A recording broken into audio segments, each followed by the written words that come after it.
So, Berto, we have a bunch of emails to answer. Let's get to it. What do you say? Let's do it. This is the Psychology in Seattle podcast. I'm your host, Dr. Kirk Honda. I'm a therapist, and I'm also a professor and YouTuber podcaster. My name is Humberto Castañeda, and I analyze meteors for leftovers of dinosaurs. This first email is from YouTube member and annual patron Danny from Montreal. She says, Kirk and Berto, thank you so much for being so open with your fight episode. It was so helpful for me, and I'm sure for a lot of other people to witness. Big kudos and hugs to you both, especially Berto. Smiley face. I don't know why I'm getting thrown under the bus.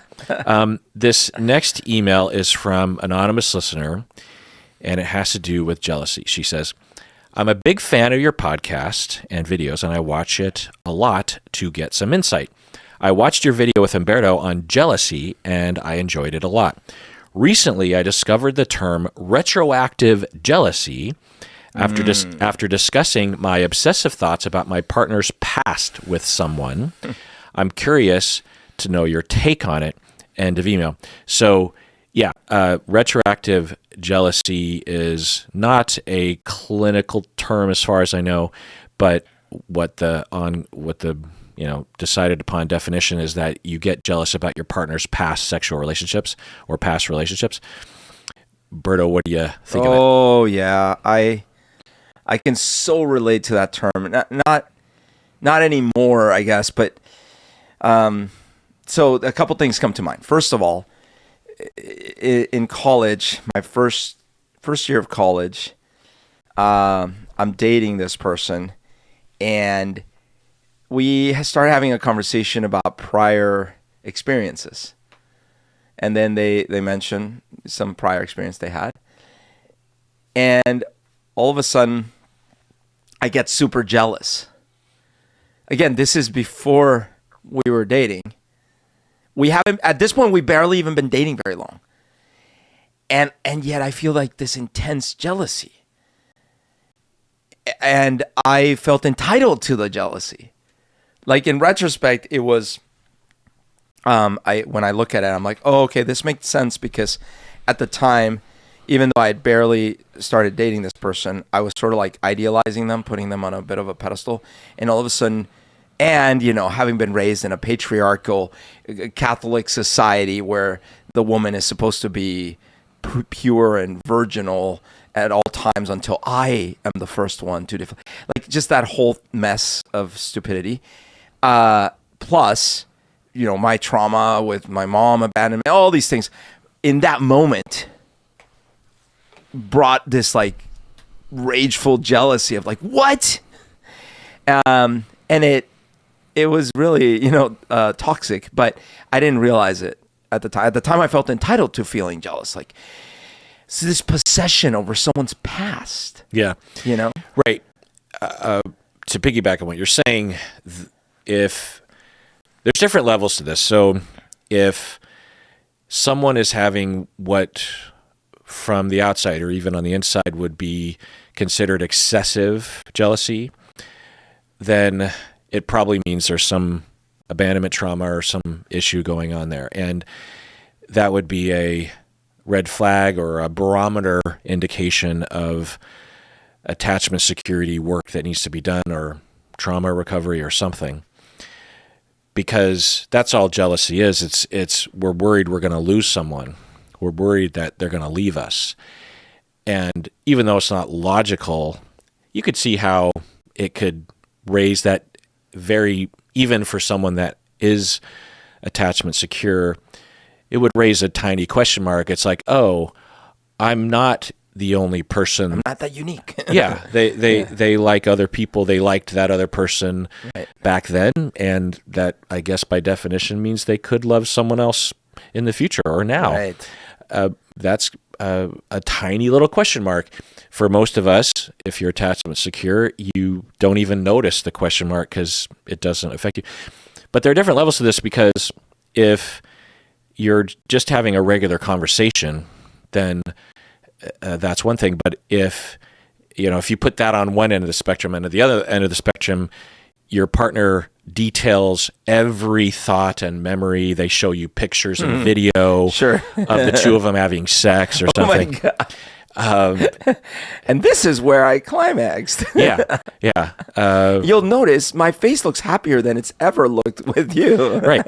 And that's when you get to a certain age, ouch, you will fall in love with someone, maybe even get married, and you just have to recognize logically that there's a pretty good chance that you're not the best sex that this person has ever had, or you're not the best conversationalist, or you're not the most interesting. You tick enough of the boxes enough of the time, but there's people in their past that are better than you in things, or better looking, or had a bigger whatever, or a smaller whatever, and you just have to say that's just the reality of it. And so I think there's a spectrum there of like how much you're being exposed to, which will just produce natural feelings of retroactive jealousy. But also, I think for all of us, regardless of attachment security, I think it's actually kind of helpful to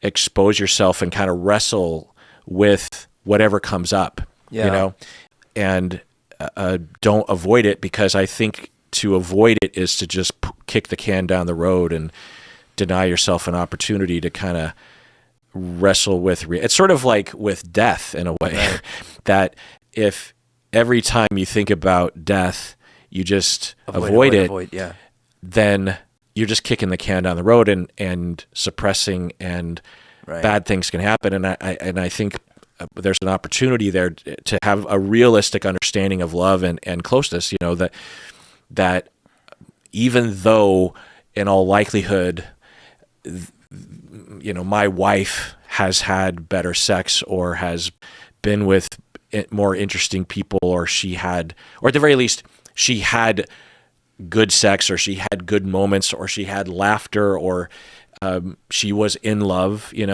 before meeting me, to really accept that and find resolution to that is, I think, to arrive at a much better place. I don't think of it as a lesser place. I think of it as a deeper place, given all those things, and she chooses to be with me, right? And she wants to be with me. That in a pretty easy way for me to see is even more meaningful, is even deeper. Yeah.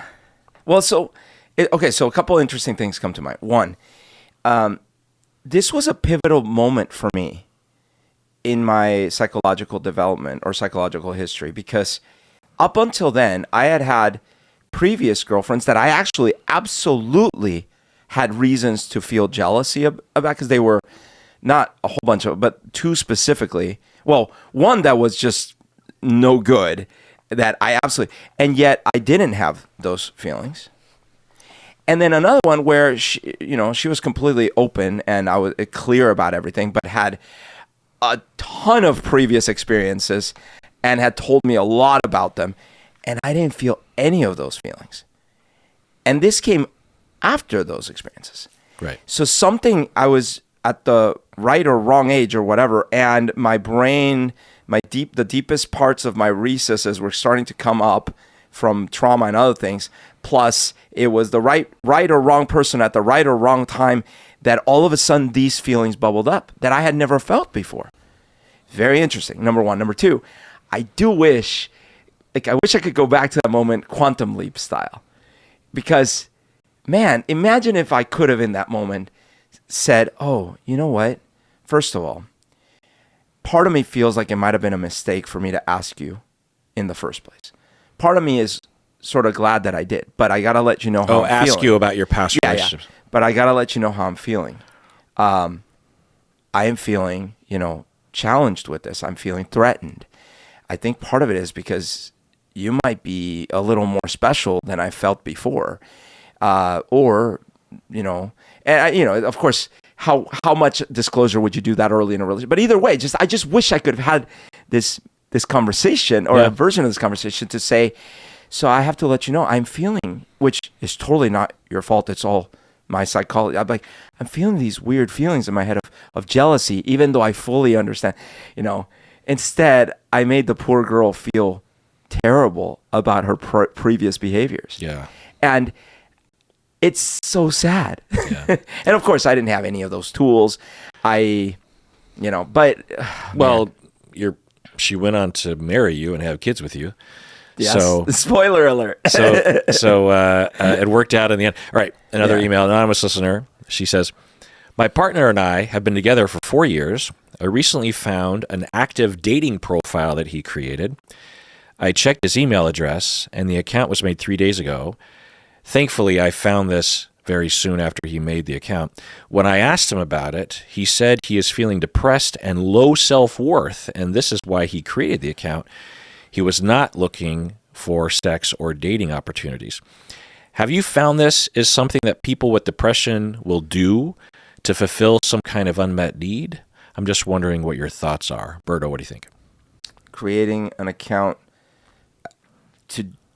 as a way to handle. So they're feeling depressed, low self-worth, and they were just acting like they were up for dating on this because maybe they feel they need validation from other people.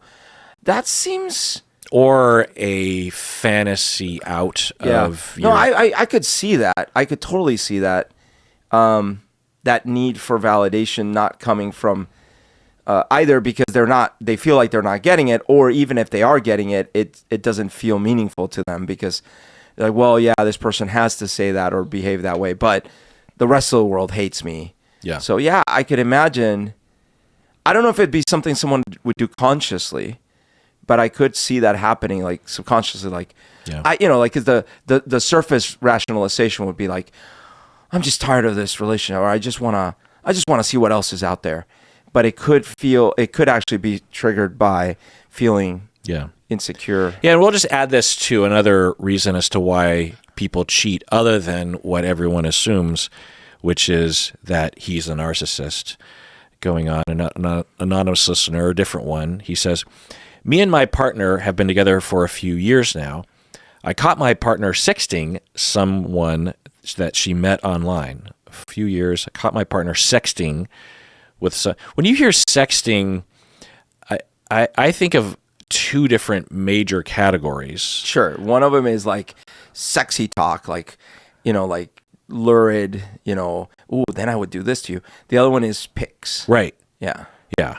Or it could be a mix, of course. But but because when sexting was first being used, like 20 years ago, it was pics, I think, and then eventually it also included masturbating was together. It because initially you couldn't send pictures in those initial phones? Well, maybe it was a different. Anyway, I caught my partner sexting someone she met online. Just chiming in. I think it was because one of the first times I would hear it was when society and parents were freaking out about teenagers. Right. And that going on. Illegal. Yeah. She even sent a video of her touching herself to this person. So me and my partner have been together 3 years. I caught my partner cheating with someone online. She even sent a video of herself touching herself. I confronted her and she blocked communication with this person. But since then, I can't bring myself to fully trust her. I feel insecure, and we have gotten into more arguments since then. I feel isolated and alone with these negative thoughts, and she doesn't deserve that. Is something wrong with me? I don't want to ever be controlling, but I can't help but think, looking over my shoulder and wondering who and what she is talking with or about. Berto, what do you think? So first of all, I got in so much trouble last time we talked about sexting behaviors in relationships. There were just like these, a couple things I learned in that. One. Wait, so what were you saying on the podcast? We were talking about a similar situation. Someone was feeling like, their partner was having, I think at the time it was to do with paying for these online cam girls or whatever. And then I just made some statements about what I feel and what might be okay or not okay in my mind in a relationship. And then some commenters. There were commenters. So two things. One is I guess I'm just way more liberal about some of these things than some people out there. They were, as an example, I was saying that I didn't consider looking at porn cheating in any way. And there were some comments about like, what? That's crazy. And I was like, okay, well, sorry. I guess I perceive it differently. But with regards to the sexting, it was just like there's one that was really aggressive, like, well, I hope your wife is sexting with someone, and I hope that the relationship is ruined or something. I'm like, all right, well, that's nice. But what I tried to say at the time, that I'll just restate, is, to me, it does come down to what are your agreed upon boundaries and agreed upon relationship rules. Do you agree that it's bad to have sex relationships with other people? If so, and I'll grant you, for most people it probably is, but there's different kinds of relationships. There's poly, there's all sorts of things. But if you agree that, yeah, I don't expect that, I don't want that, or whatever, and you're doing it behind the person's back, well, you are cheating. You're defrauding the relationship in that sense. That's one. Two, if you're the one that caught the person and now are feeling insecure or feeling bad, or meaning feeling like maybe this is still going on, or what, I feel like it's totally natural. And I don't know if I'd call it advice, but what I would do is I would try to talk to my partner. And by the way, this is me now, not me. Yeah. Like I've not handled these kinds of things well in my past, but I'm saying I would try to talk to my partner openly about, hey, I'm still feeling this way. I trust you, but I'm feeling this way, and see what comes out of that. Yeah. Yeah, good. I'm just now realizing that when people are cheated on, they basically have two options. One that's one that is understood to be a problem, and by contrast, the other one is the healthy one in a question mark. The first option you have is to just become aggressive and hostile, break up, yell, control, whatever, right? Yeah. The other option is to forgive and try to forget. Yeah. That's better than the first one, but it's not functional. There's a third option, which is the way to go, which is along the lines of what you're saying, which is to engage in infidelity recovery and trust rebuilding, which in all likelihood would require a couple therapists that specializes in this. And you can listen to all my episodes on that for more info. Let's take a break, and we get back more emails. I saved all the sex emails for you, Berto. Great. All right, we're back from the break. Let's do an OPP, Berto. OPP. Oh, you kind of flubbed that at the beginning. I surprised you. Okay, these people became, these are all middle tier and upper tier patrons of the past that are still patrons. I thought I might highlight them. These people became middle or upper tier patrons in the middle of 2023, so about a year and a half ago. So these are all middle tier patrons. We have Cecily from Denmark, Paola from Puerto Rico. Can you say Paola from Puerto Rico? From Puerto Rico. Yeah, thank you. Cassandra from Dallas. Cassandra from Dallas. Megan from Prairie Village, Kansas. Andrea from Portland, Oregon. Melody from Mansfield, Texas. Gabby from Attleboro, Massachusetts. Amanda from New York, New York.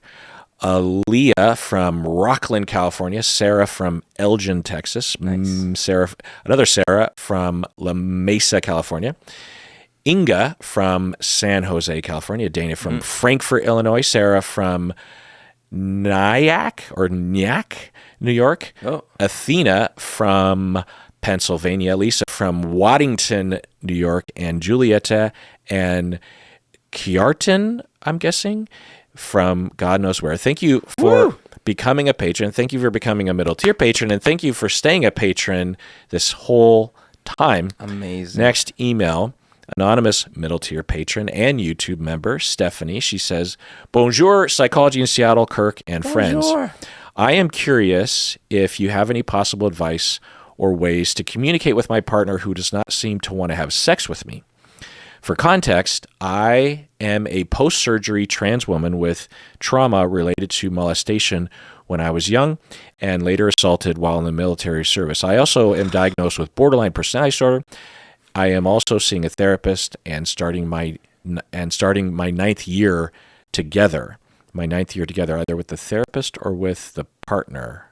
I'm not sure which one that's referring to. I'm guessing that's a therapist. Anyway, it's been about 2.5 years of no sexual intimacy. We do have a solid relationship.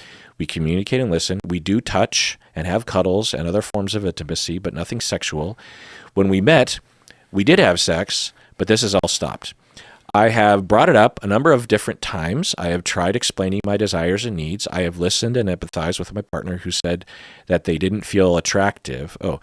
So my partner said they don't feel attractive. My partner thinks they are too fat. My partner also says that they are stressed often. And each time I have respected their decision. They said that they still saw me as attractive, by the way.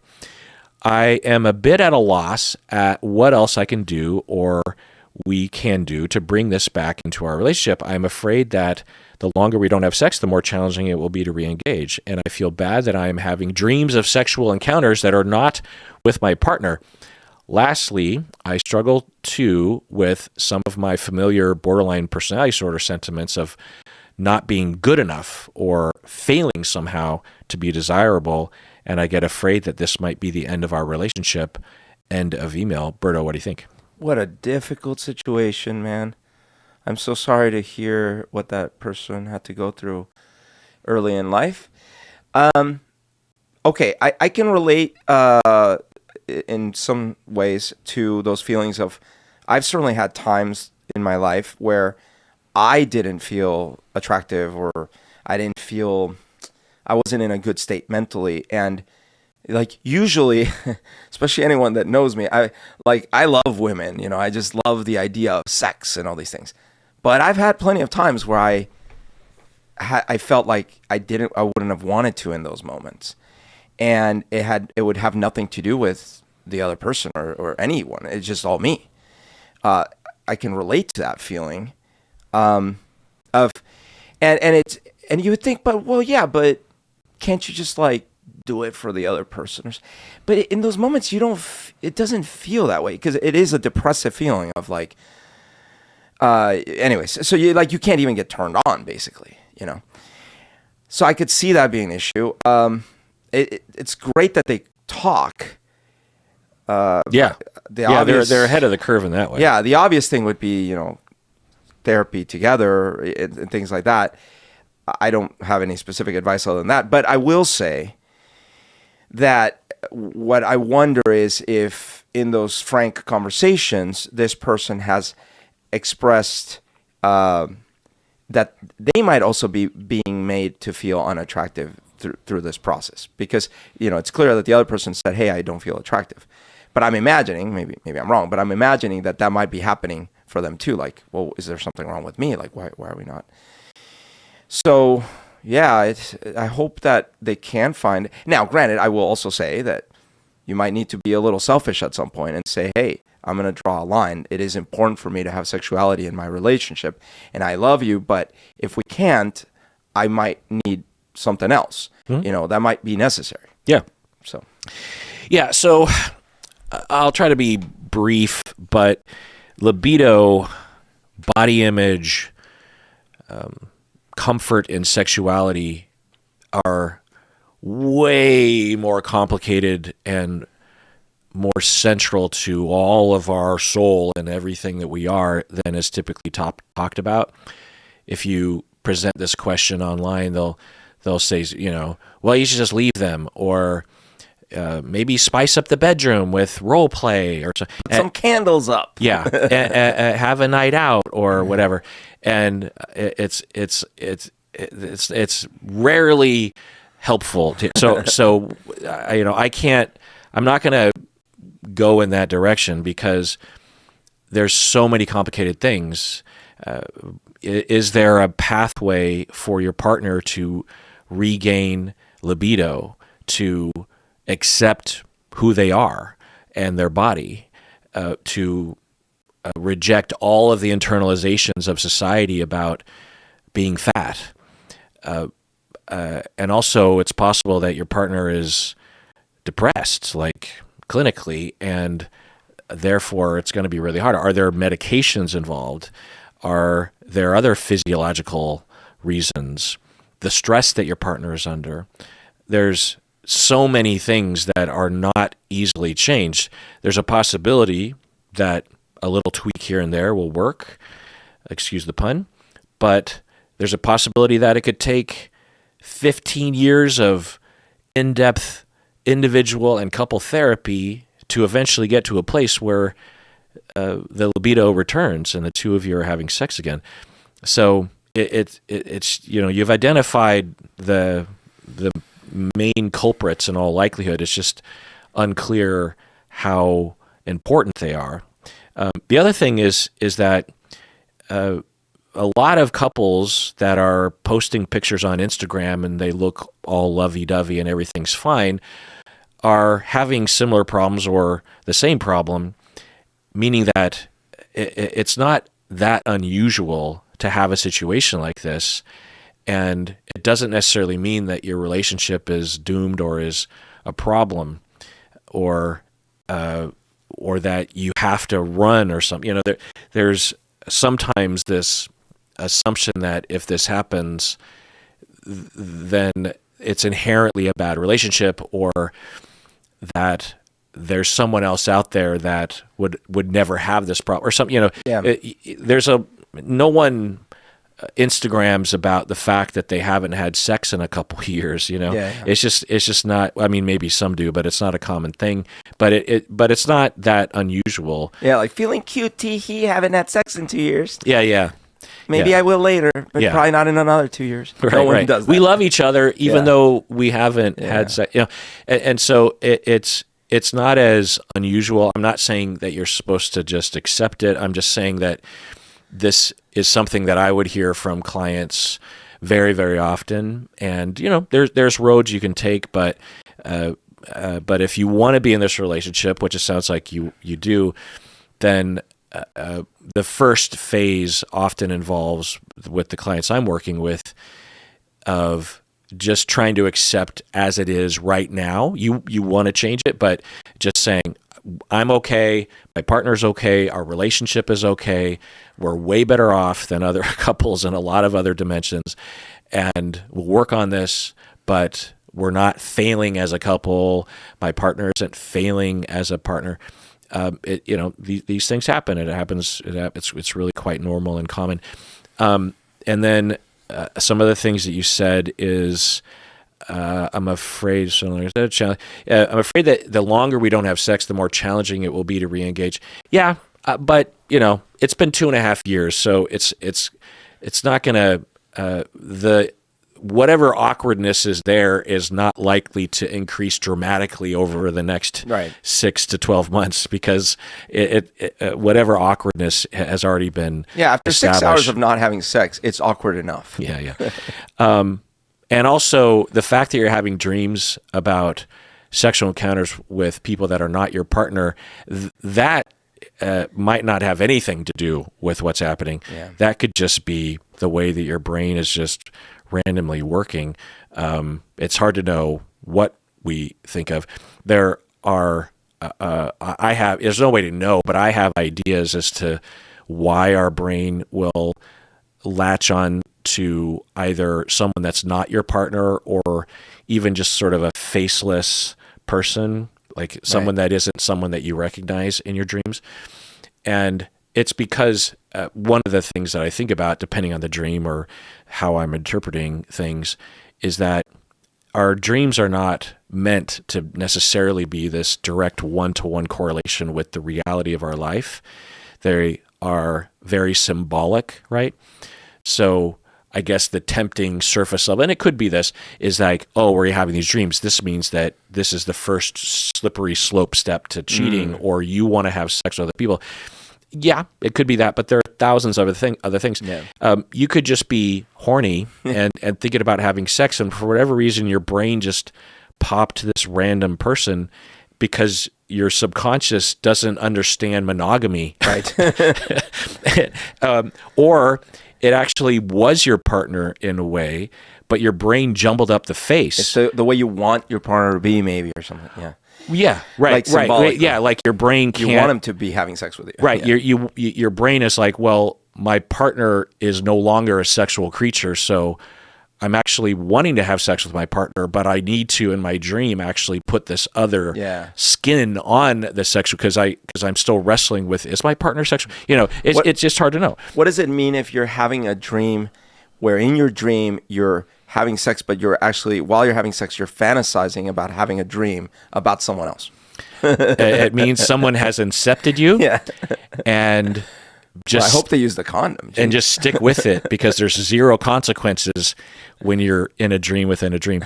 By the way, I want to rewatch that movie. Oh, dude, we should. Someone was talking about it on Reddit the other day, and I don't know if it's just like, movies these days, but like I feel like these past movies, I recently rewatched Endgame, and I didn't really like it. I mean, I liked it. I think I gave it like Avengers, a 7. Endgame. Yeah, I think I gave it like a 7, or maybe an 8.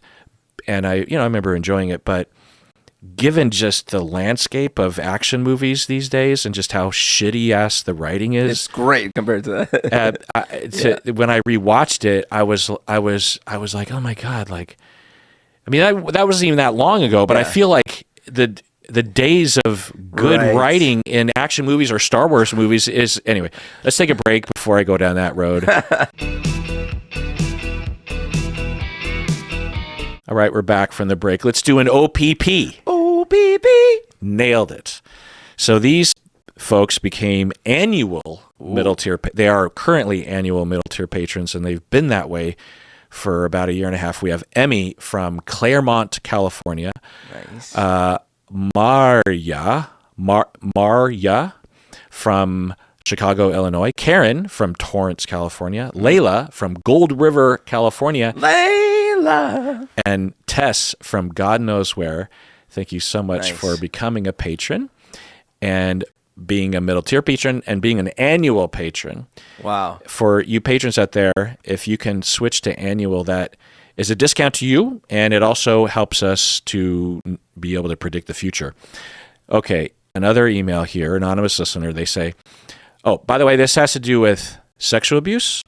if you are triggered by that, there's some detail, not tremendous, but some, and I think it's important to actually read the details because I think it's pertinent, and I also think that at times it's worth facing the reality of these incidents. But if this is triggering for you, you have PTSD or another trauma condition, then I would just skip forward about 20 minutes.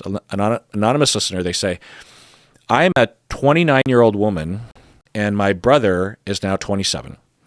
We have the same biological parents. We're both of full Asian heritage, all of us born and raised in Asia. My brother and I are both heterosexual, as far as I know. So that's background right there. So 29, 20. So she's 2 years older than her brother, and they're in their late 20s.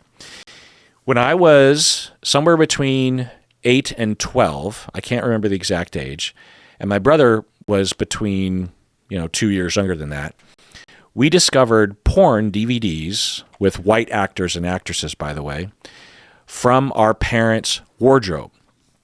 So when she's around 10, she and her brother discovered these porn DVDs in their bedroom, and we watched it together. Afterwards, we engaged in 3 instances of sexual behavior. We saw, meaning looking at each other's bodies. We touched. We rubbed each other's private parts. I do not remember if we kissed on the lips. I remember my brother being hesitant in the first instance when I tried to put his penis in my mouth. So I did not do that, and I only kissed it for a split second. The second instance, however, we both willingly rubbed our private parts with our clothes on and seemed to have derived pleasure from it and treated it like our little secret. In the third and last instance, I was hugging my brother in the pool with swimsuits on, and our private parts were touching. My brother asked me to stop, so I did, and I never touched my brother in a sexual way ever again.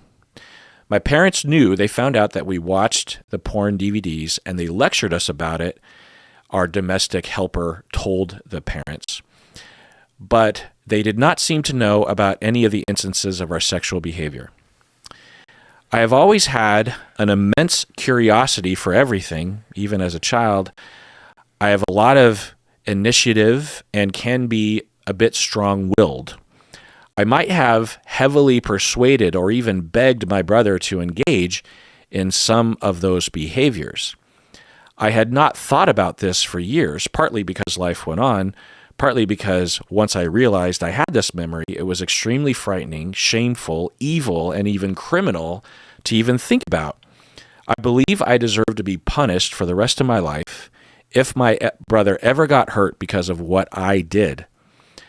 I have done some research on sibling sexual activity, and I am terrified and horrified with every cell in my body that I might have committed abuse against my brother of such an evil nature.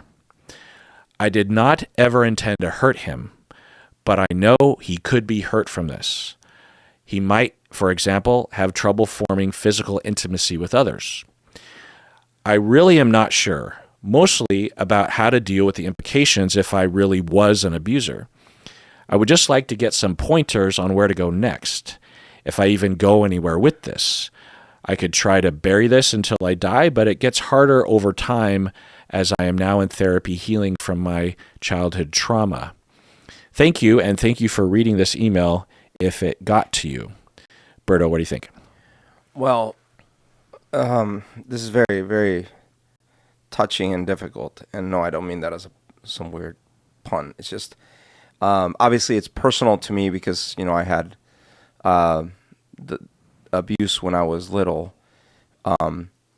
The person writing says that they were between 9 to 12 or something like that. So this seems like a familiar thing where I was 5, my babysitter was 12, so there was a split there. But and a lot farther distance. Not that wouldn't necessarily mean that, and a lot more. It was a lot more engaged than what's been described. Instead of a 2-year difference, there was a 7-year difference, and it was not someone I knew. And I don't know if that's better or not. But I want to be clear. Even with just quote unquote a 2-year difference, abuse could have occurred. There's something. Okay, there's many thoughts. One, at the end of the statement, the person said, going to therapy and dealing with my abuse. It sounds like there might have been abuse, because unless they I assume that she would have mentioned that she had been sexually traumatized before that moment, because it would have been pertinent. But she does mention childhood trauma, so I'm assuming I'm assuming it has to do with parenting and not sexual. Yeah, okay, could be. So, and the reason I bring it up is because, so absolutely seeing an explicit pornographic video at a young age could be traumatizing. And right. Of course. No question. So that might have been all that happened here, is that they saw that, and it's very common for little kids to experiment sexually anyways, and then all of a sudden they have this weird, what is this? And then they're trying to recreate it because they've been, confused by the whole thing.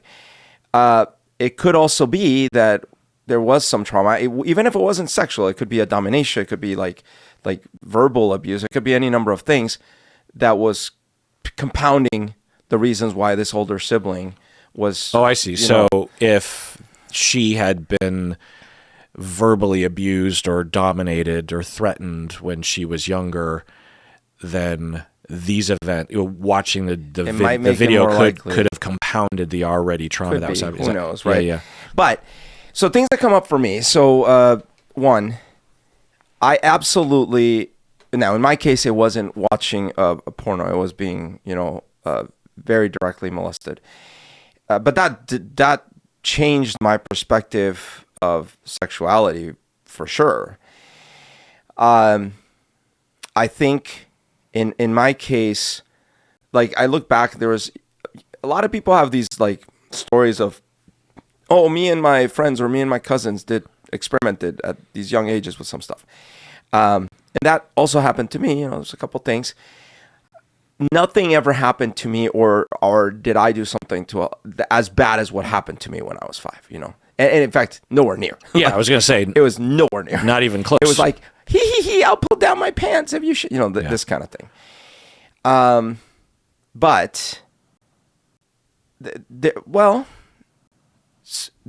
was another thing that happened to me that I don't know if I've talked about, which I definitely didn't see as abuse, but I'll mention it, is when I was older, maybe 12, between 12 and maybe between 11 and 13, let's say. There was someone else in my life that was about a year and a half older than me. And they would have these games that they liked to play.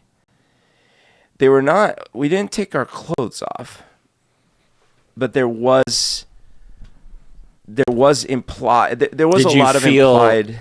Did it feel icky or exploitative or pressury? No, it felt. It felt. But notice what I'm about to say. It felt cool, like I was in a secret cool club. Yeah.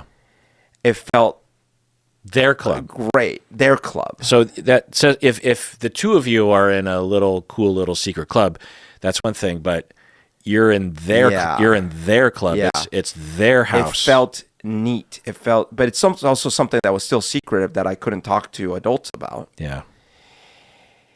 And I never actually saw it in this light till just now. So before you continue, there is a spectrum here of you were exploited yet again, maybe not as severely, but it did happen, and you didn't notice it maybe even till this day because of how the other abuse either set you up to normalize it or it was so eclipsed by the more involved, obvious abuse you went through. And the age gap was a lot smaller. Right. But you can absolutely be abused. You can be abused sexually by someone younger to you. Sure. But the other possibility is that if you hadn't been abused prior and this still happened, you might have seen it differently, not as you being in a secret club, or you might have been applying the template of your previous experience to a scenario that the other person was not engineering. You know what I mean? I totally understand that. And knowing what I know now and stuff, and I've actually thought this for years, I've wondered about whether this other person had experienced some amount of inappropriate all the way to abuse, because there were similar patterns at play. Okay. The actual things we did weren't as extreme. Yeah.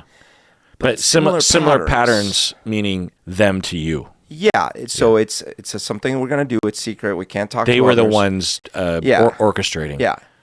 And I was, but just like when I was little, I was a willing participant, willing as much as a little 5-year-old can be willing to. Yeah. But the part of it, the hallmark, and I don't think I've ever thought about it till just now, that it had a transaction in that you were, quote unquote, letting them do something. So you were giving them that, and they were giving you this cool feeling. Yeah. And on some level, that can be harmful.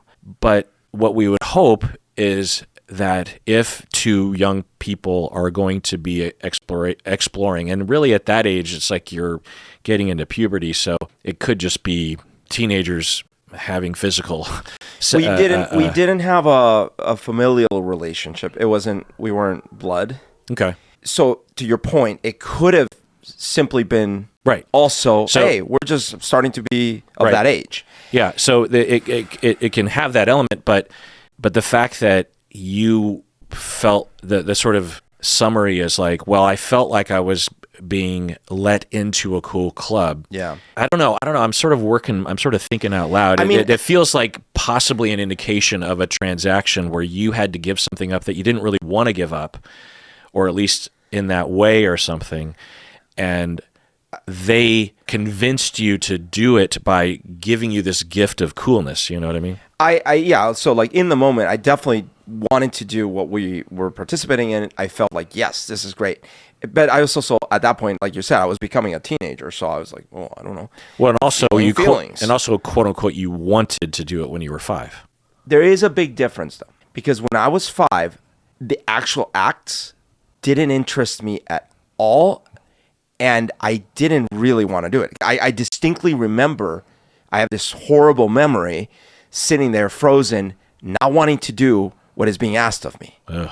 But feeling like, oh, this is what I'm being asked to do. Well, let me ask you, and maybe we won't solve it today, but when you were 12, you said?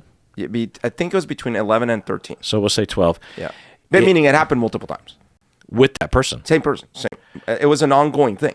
Okay. Yeah. Let's say that they were just mildly flirting. Would you have initiated physical contact? Yeah, definitely.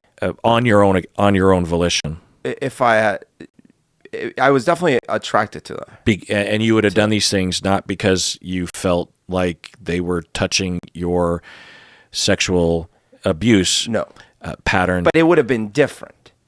It would have had a different vibe. Well, yeah, because you were the pursuee and they were the pursuer. Because what I wanted, and I remember this at the time, is I wanted a relationship. Now I didn't know what that meant or anything. I want to kind of summarize this a little bit, and I want to talk about this more ongoing because I feel like after we record today, you'll mull this over and we'll revisit it probably at some point, just because I'm interested, and also I think you're interested in exploring, and I think it's good for the listeners to hear. But the part of it I want to highlight that it is very relevant, I'm glad you bring this up, is that how do you determine if you were being abused?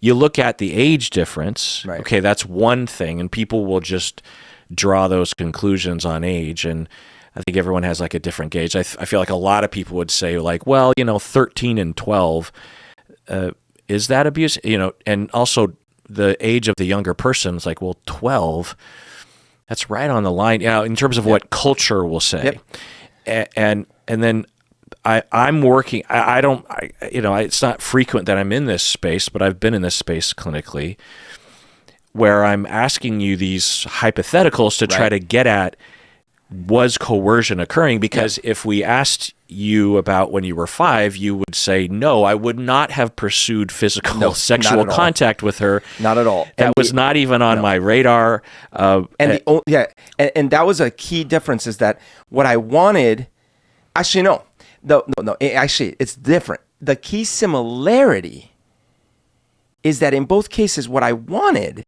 was closeness to that person. Yeah. In the first one, what I didn't want is any physical stuff. I just didn't have I didn't know I knew I didn't have a tool to say no, right? Yeah. In the latter case, I did want physical stuff, but I wanted it in a structured, like we're in a relationship. Right. So there are some, as you're walking through the similarities and the differences, there are some that are red flags for abuse having happened, and there are others where it's not. And so that's why it's so hard. And also, we don't have these conversations in our society because we don't want to think about younger people having these experiences when they do. Yeah. And it's more the rule than the exception. Right. And I want to be clear to myself and whoever's listening that in that second experience, like, I don't know how I would feel if I hadn't had the 5-year-old experience and I had just had that other experience I'm talking about. I don't know how I would talk about it. I don't know how I would feel about it. And that's a major question. And up until right now, like literally this episode, I actually never would have categorized it at all in the same category. And I'm certainly not pointing fingers or anything. What I'm saying is, as we were talking, I am realizing, because I said, nothing ever again happened. Then I'm realizing, I was like, wait a minute. There was this thing. And the similarity is that I wanted a connection, and yet I was being asked to do things only in the very specific ways and rules that this other person was establishing, and I didn't really have a say in negotiating those. Obviously, in the first one, it was, way extreme age gap, the acts themselves, all these things. In the second one, it was a lot more gray zone, but I still had this thing where I wasn't in control. I wasn't making the rules. I had to follow. If I wanted to participate, I had to follow along. Yeah. Yeah. And that has some red flagness to it. But then when we hear more, then we think something else. And what I'll say is that we might not ever be able to answer the question in a very confident way, were you being abused, given all the factors, right? Yeah. And that is kind of scary. Yeah. And also, if you were being abused by this person, what does that mean? Does that mean we now have to call the cops? And what if you were her? This other person, Totally. No, and does that mean you have to, as what this anonymous person writing in, does this mean that you now have to turn yourself into the police or hate yourself for the rest of your life or think that you're evil? The one thing I'll say on that front, just from where I can say it from my standpoint, is that I have never actually felt anger or rage or anything or hate towards that 12-year-old when I was 5, that abuser. Because when I was younger, I wouldn't have, because I didn't even realize that I had been abused. I mean, I knew that it had happened. I just never saw it until I was late 20s and I finally started realizing. But what I will say is, even after I started realizing it, and certainly now, I never actually had ill feelings. So what I want to say to this person is, first of all, I'm very, very, very sorry that they were exposed to things at a young age that no one needs to be exposed to, and that they were both victimized. They were both victimized. It's so unfortunate. Number one. Number two, I think it's probably some degree of healthy to be examining it and trying to come to terms with it. And I think, talk to a therapist, definitely do all that. And as a victim, I will say, hey, I can't speak for everyone, just because I'm just saying in my case, I am aware that this person was also a child. Yeah. They probably also experienced abuse, just like this writer wrote. It's that they experienced the porno as well. They were inflicted that upon them. So I also have always felt empathy for that. Yeah, it raises all these weird taboo topics. Like, well, where's the line between volitional behavior that we can judge someone for, right? If your abuser was 25 when you were 5 and everything was the same, and we could still say the same thing, you could still conclude that the person could have been abused growing up and have a very different point of view. It's like, well, you're 25 or 45 or whatever. I don't care if you were sexually abused. You know better than to do that. And where's that line? Is it, what if she was 16?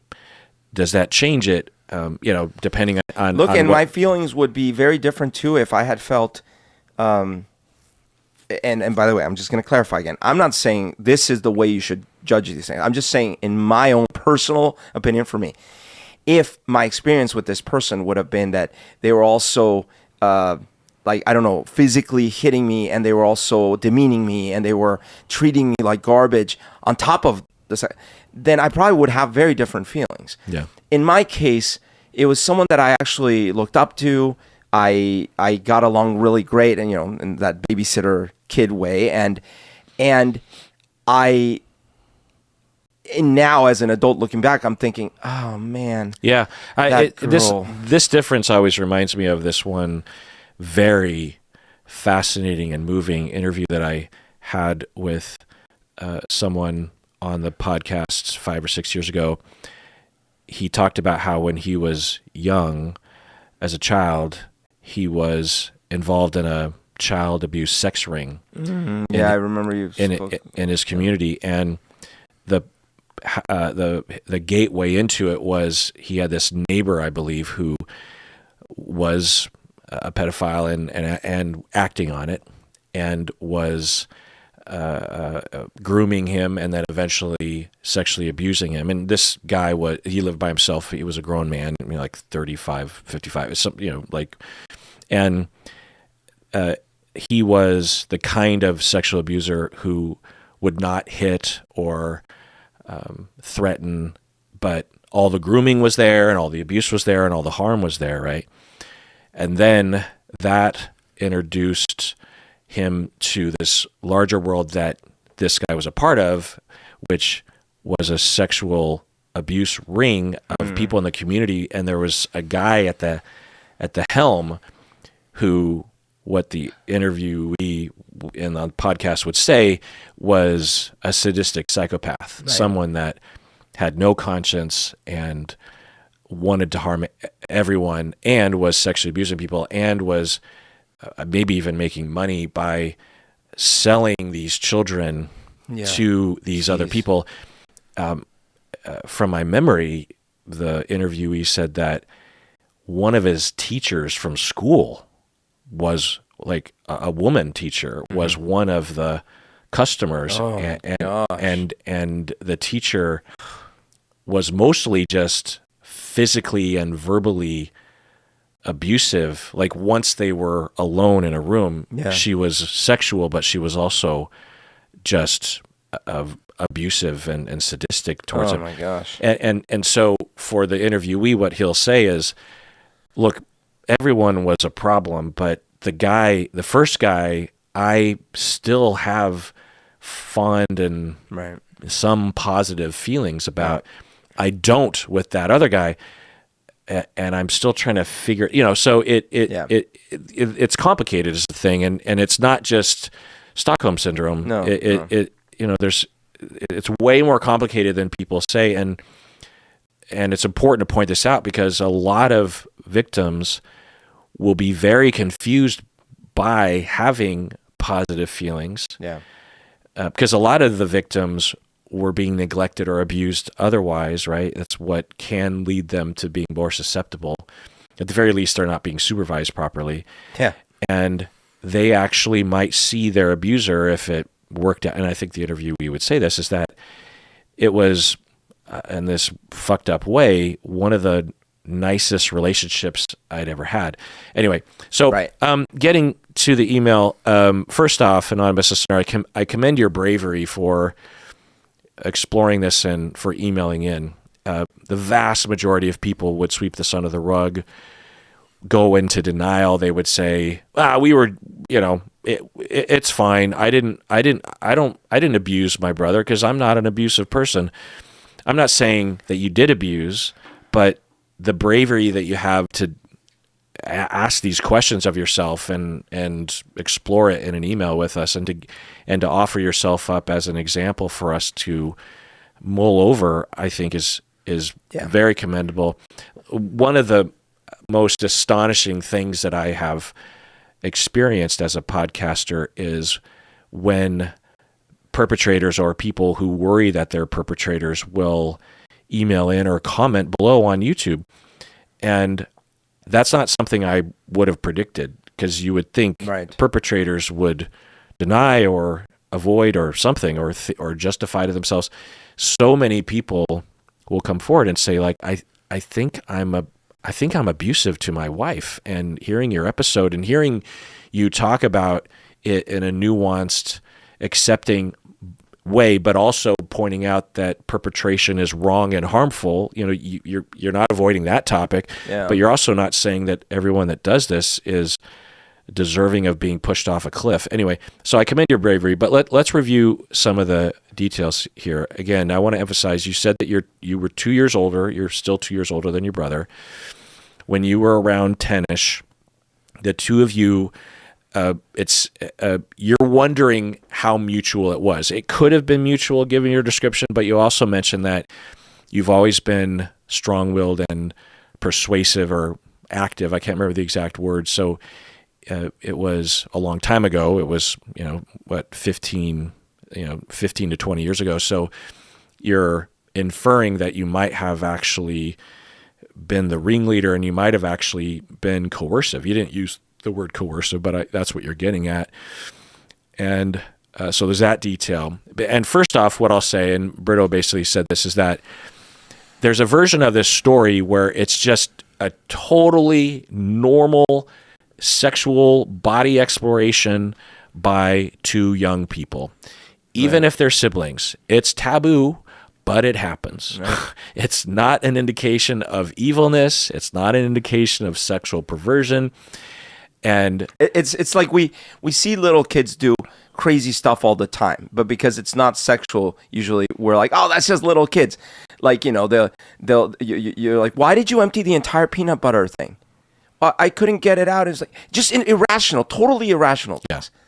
And so sometimes you'll bust out the camcorder and put it on Instagram. It's like, isn't this funny? Right. But yeah, when it comes to this random behavior, then we have a massive problem.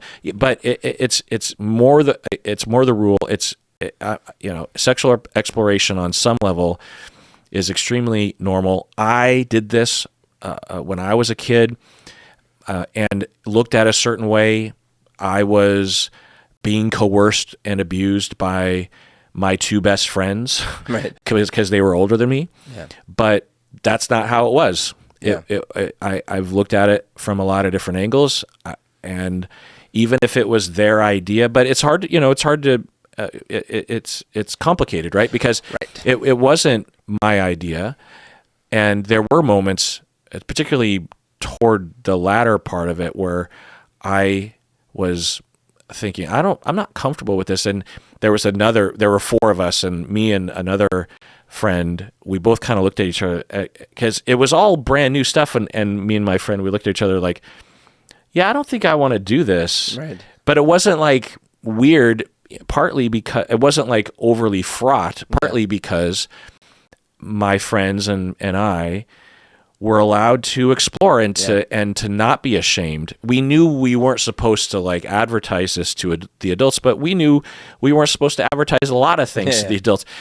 And I'm actually thankful that I went through those things, because it's possible that my comfort level with my body and sex actually it makes sense that young people, as they emerge through their childhood, there would be these moments of natural exploration where you gain some competence, some familiarity, some comfort level, some lingo or repertoire or something, so that come game day, you're not completely caught off guard with stuff, I think if anything, it's just we are not given tools by our community and our society for how to even know the difference or the boundaries, or how to try to establish boundaries for ourselves or anything. Yeah.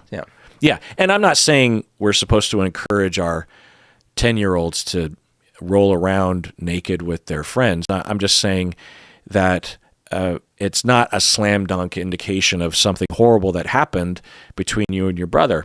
There's a good chance that there's a lot of people who have had very similar scenarios who, one, wouldn't admit it because it involves children, but also wouldn't admit it particularly because it's siblings, right? Yeah. That's like completely taboo and disgusting, especially if you have someone in your life, anonymous listener, who knows your brother. Right. And every time they see him, they're like, oh boy, because people are so busted up and fucking backward and weird about this shit. In America, we like to think of ourselves as so advanced. We're not advanced. We might be more advanced or more down the road than other cultures when it comes to this sort of thing, but we have a long way to go. Imagine if I could have known after my incident when I was 5, that I could have somehow known that actually I could talk about it, and that doesn't ruin the other person's life, but both of us end up being able to talk to the right people in the right ways about this, and we now get tools. For example, me, imagine if I had received tools for trying to minimize the psychological trauma later on in life. Yeah. Rather than keeping it as a secret that was a thing, and then later on blowing up in my face when I'm near 30. Like, I can't even imagine how amazing that would be. Yeah. And then the other person, likewise, would have received support. Yeah. Of course, there would have been boundaries established. There would have been like, no, you can't do that. Don't do that. And maybe apologies. How about, can you imagine that? Little 5-year-old Berto receiving an apology and a non-sexual hug from the abuser. And actually then there's a friendship that doesn't involve abuse. Yeah. Oh my God, how healing could that have possibly been? Yeah. But that wouldn't have existed. That would have been, burn everyone. Right. Just in relation to what I was saying earlier, in terms of you have two options if you've been cheated on, parents have two options. They can either deny it, which is usually what people do. Oh, you're lying. Yeah. Or it didn't happen. You're confused. Or you must have initiated it or asked for it or whatever. The other option is to completely burn down the house. Yeah. Like you have a lice infestation and the whole thing needs to go. Right. There's no third option. Yeah. It's incredible.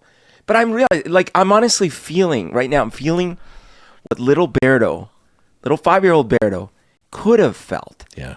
And how healing that would have been. Yeah, and that's the part of it that I think we should be, at the very least, highlighting as the main perpetrator here is the parents. I don't know what their deal is, but they probably had some issues with sexuality. At the very least, their society was set up in a way, made it so that she, when these things were happening, was not able to understand what was happening and couldn't manage things or couldn't talk to people, couldn't ask for advice. And that's not her problem. It's not her brother's problem. It's not the parents' problem. It's the society problem. You know, she's saying, I think, born and raised in Asia. I'm just going to take a guess and say that whatever society that she was in had also problems. But anyway, going on. So all that is to say, anonymous listener, it is possible that harm did occur. Regardless of age, the way that you describe it, there's room in there, and you're admitting it, that you could have coerced. There's a possibility that he didn't want to do any of it at all. He didn't want to look at the DVDs, maybe, you weren't like forcing him to do that. But even if we just go with you both mutually were curious about the DVDs, and as Berto was saying, you were harmed equally as he was by having those DVDs left out in the open for you to find. But everything past that point, the 3 incidents that you remember, the whole time he could have been feeling icky. He could have been feeling similar to Berto, where he was being led into a special club. You're the older sister. He looks up to you. And you remember moments where he actually didn't want to do things, and you move forward, or you pulled back, but you didn't stop it entirely. It's possible that he was harmed, and we also have to ask ourselves, what sort of harm was it? Is it the sort of classic sexual abuse harm, or was it some other more specific betrayal or trust violation of some kind, or some awakening from him of just like, oh, I guess my sister is kind of a problem that I have to put up some boundaries around. There's a lot of different kinds of harm, and it's not a black or white thing. It's not like you have people who have been sexually abused that are all in this one category, and then you have this other category of everyone who hasn't. Yeah. We've all been sexually harmed by our society at the very least. We've all been harmed by our gender oppression and stereotyping and pigeonholing.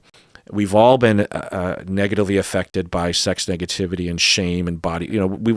So it's just a matter of degree. I'm not saying that you didn't do something wrong, and that that shouldn't be looked at or addressed, But the problem is that under normal circumstances outside of this kind of topic, you can go to him and say, "Hey, what do you remember? Because I'm worried that I harmed you."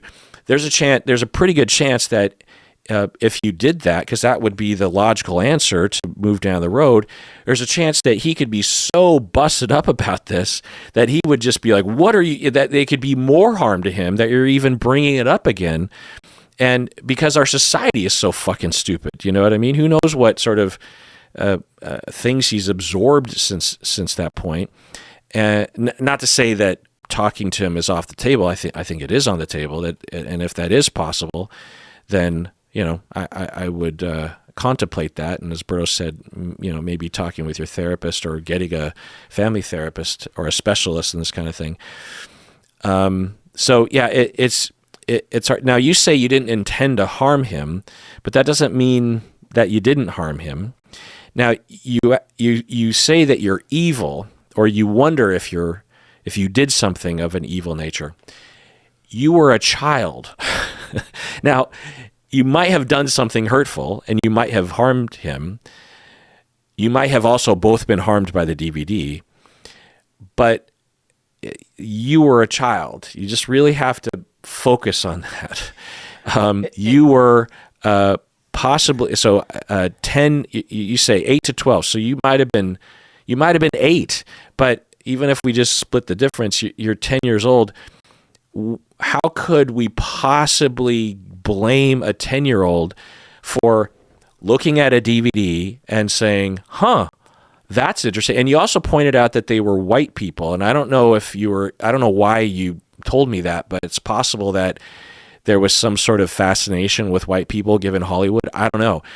And then you're just like, let's try that out. Mm-hmm. That is the most normal ass kid thing to do of all time.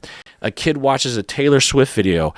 Mommy, I want a blue lame bodysuit and a guitar. It's just if kids, and then you try it out and you're like, that was kind of interesting. What is that? Am I now like some kind of rock star, some kind of Hollywood person? And then you get like a little pushy with it because maybe you're used to pushing your brother around, like maybe you're used to, often older siblings will kind of boss their younger siblings around and they're not accustomed to differentiating between, okay, it's okay to boss my little brother around this, but around this I should be a lot more careful. How would you know that? You're 10 years old. So all that to say, you might have still harmed him, but how much blame can we possibly put on you, especially now when you're looking back as a 29-year-old woman, and how much self-flogging you should give, how much shame and self-hatred you should have. Now, you have a heart, so you care. I've been in these shoes in a way. When I think back, and I went through this period of time where I was really reckoning with this, my little brother, 6-7 years younger than me, I didn't sexually abuse him, but I did. We hung out a lot because it was my older brother, sister, and then there was me and my younger brother. And by the nature of my brother being so much younger than me, it created these inherent discrepancies in our play and also just our abilities. And also, I was often not forced, but kind of like, pushed into playing with my younger brother when I didn't really want to play with him because he didn't have a younger brother to play with or something. And so I had some resentment around that, you know what I mean? It's just normal stuff. But there were, at the very least on an ongoing basis, where this really became apparent to me was we made all these like home videos, and there's a couple moments where it catches, we're making like a skit or something, and the VHS tape, as I'm reviewing it, will capture this little moment where I'm like barking at him. I'm just like, Kevin, goddamn. I wouldn't have said goddamn it, but I would have like, Kevin, God, and I'm 12 at the time or 13. And as an adult, I'm watching, I'm just like, fuck you, Kirk. Like, I just want to go back and slap me across the fucking head. Like, calm the fuck down, dude. It's just a fun thing you're doing. Yeah. Sure, you're frustrated, but regulate those goddamn emotions, you fucking prick. And so and and then I feel sad, and so I've reached out to my little brother and apologized a dozen times, and every time, because my little brother's a little different than me, he's not really a talker or a sharer in this way, so I don't really exactly know everything that's going on in his head, but every time he's just like, it's fine, Curry, don't worry about it. I don't need you to apologize. We were kids. Let's move forward. So I don't, it's a bit of a mystery to me, but I imagine for him, he either doesn't really remember it, or he's just like, look, we were kids and we did all sorts of shit to each other, that each of us were at fault at times, But it is possible it is painful, and he just wants to quickly move on from the pain. Yeah, right. And so, do I think I'm evil? No. Was I a prick? Fuck yeah, I was a prick. Yeah. And there's a possibility that what I did was way worse than what you did in terms of, because the other thing you have to think about is when you're thinking about harm, when you're thinking about abuse, one of the metrics is to think about, as you were saying, anonymous listener, is what was the residual effect. Right. If he was uncomfortable, if he was coerced, okay. But that's bad in and of itself. But another way of looking at it is, are there things in his later childhood or adulthood that you can directly tie to this? You had a suggestion, anonymous listener, maybe he has a hard time getting close to people. I don't know why, anonymous listener, you included that. I was wondering if you actually noticed that he has a hard time getting close to people, and you're wondering if that has to, given the fact that you have childhood trauma, and from the context, as I was saying earlier, it doesn't sound like that's sexual. In all likelihood, your brother also had childhood trauma, and so there's a good possibility that that's general childhood trauma that I'm guessing came from your parents is a billion times more affecting to his personality than these three instances in which there's probably at the very least a fair amount of mutuality involved, but who knows? But you'd have to talk to him. You would have to ask him, and he would also have to remember. He would have to feel comfortable talking with you. But aside from that, it's just a huge mystery. Yeah. And also, okay, let's say you did harm him, and let's say you are able to confirm that, or you did have some God perspective. Well, then what? What's the penance that you're supposed to go through?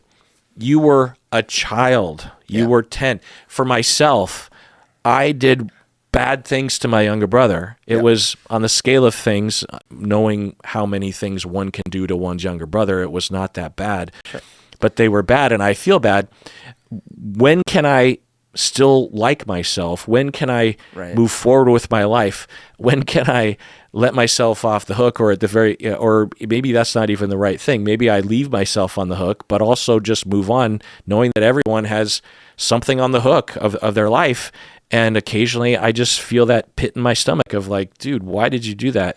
And when I think about it, I just want to get it. The first thing I would do if I had a time machine, I wouldn't kill Hitler. I'd slap me across the head. So, and I just have to live with that. But I'm not going to punish myself, and I'm not going to cry myself to sleep every night. And just say life has these things, and it's not a black and white thing. It's not an evil versus good thing. It's a thing, and you address it, and you do your best. Absolutely. Look, there's a couple of kids I can remember as when I was a kid that I would have labeled, or I would label now, as evil candidates. Now, even them, they might have ended up being lovely people as they grew up. But at the time, I would have. But this is because they were the kind of kid that lied with zero compunction, would throw anyone under the bus constantly, would seem to be sadistic to some extent, and would just basically, like, they were like a little criminal mastermind at that age. Yeah. And not the fun kind. So, and I'm not making like fiction. I remember specific people that were like this. Not a ton, but there's one in Colombia I specifically remember, and there was one in New York I specifically remember.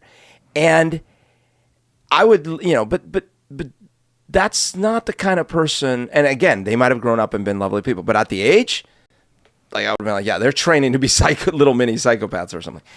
I don't expect them to have a letter like this. Certainly not at that age, So the evil label, in my mind, is definitely not warranted in this conversation. Now, maybe we're not hearing the whole story, but it doesn't matter. Like I'm totally in agreement with you. But given how weird we are about sex, and given how weird we are about things approaching sexual abuse or pedophilia, it makes sense. It's predictable that we have this anonymous listener that is just like, I need to be punished forever. Because I am the devil because only devils do this. Yeah.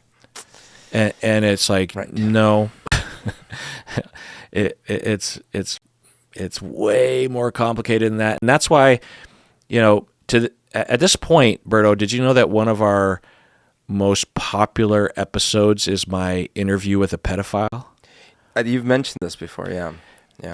Out of the 1,000, I think we have, we have thousands of episodes on YouTube anyway. Right. Maybe 2,000 audio episodes. If you added up all the views of like 95% of our episodes, they probably wouldn't approach the amount of listens that this one episode has had. And in that episode, I interview someone who is a pedophile who is making efforts to not harm people, to not perpetrate sexual abuse. And the fact that I'm just talking to him, the fact that I'm publishing this is so novel in our society. The fact that there's a long form interview, it's like a couple hours. And the fact that I'm not dancing around certain things, I'm pointing out, like, because he did have this relationship with his niece that was at the very least going down the road of abuse, and could have, he was definitely leading himself to temptation, and harm actually could have occurred as well. Or he's not telling the full story. Who knows? Yeah. I wasn't pulling punches around that from my memory anyway. And yet, but at the same time, I'm not like, okay, well, you got to get strung up, and I hope you go to prison and someone kills you in the shower. Because I'm not. But you look at the comment section, and everyone's just like, this guy needs to be shot immediately. Yeah. I mean, you talk to people who murdered someone when they were younger and they did their time, and you'll get more forgiveness, and maybe there is a scale there or a range. I don't know. But the fact that the reason for this is that we're so adolescent or childish about this issue that we never talk about it in an adult manner. Yeah. I'm not saying it's an easy topic. It's difficult. It's rough. It's complicated. But by avoiding it, then we have these very simplistic notions, and then you have someone like Anonymous Listener who's like, whoa, wait, so I'm, and then there's no nuance. I'm evil. I need to be punished for the rest of my life. I'm a horrible human being. I'm a pedophile. I sexually abused my younger brother. I've ruined his life. I'm a horrible person. It's understandable. It's predictable, but it's unfair to everybody.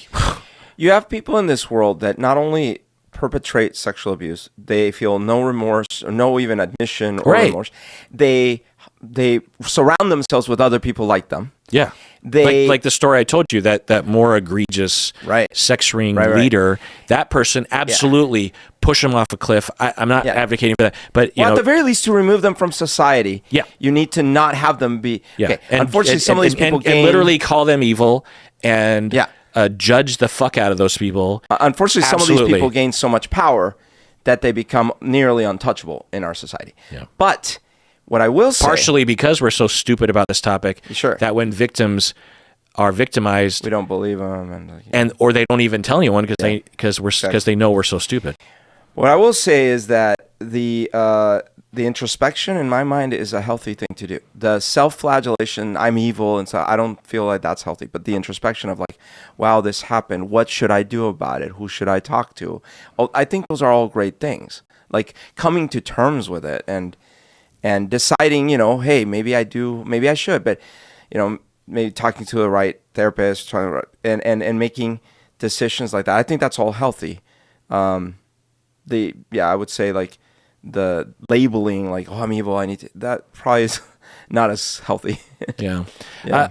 I should mention that there was a fairly famous case of what's her name from Girls. Oh yeah. What is starts with an L? I forget her. She, yeah. And I don't know the story. I just feel like it should be mentioned. Leah something. Yeah. She disclosed, and I don't know any of the details. I've only heard people talk about her, that she had sexually abused or had done things to her younger sister or something. I don't remember the details, but I remember that was the case. Yeah. And she got at least attempted to be canceled. Right. I don't know if her career. I don't know. There's a possibility. I don't know. It did hurt her career. There's a possibility that she literally has not recovered from that. And she might deserve it. I don't know.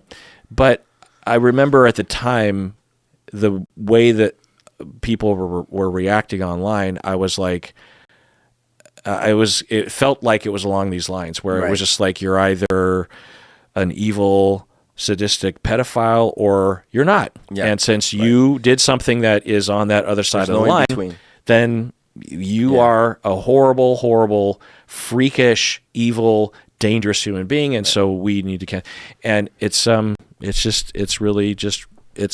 to everyone, like I said. Yeah. All right. Well, let's adjourn there. Everyone out there, please take care of yourself because you deserve it.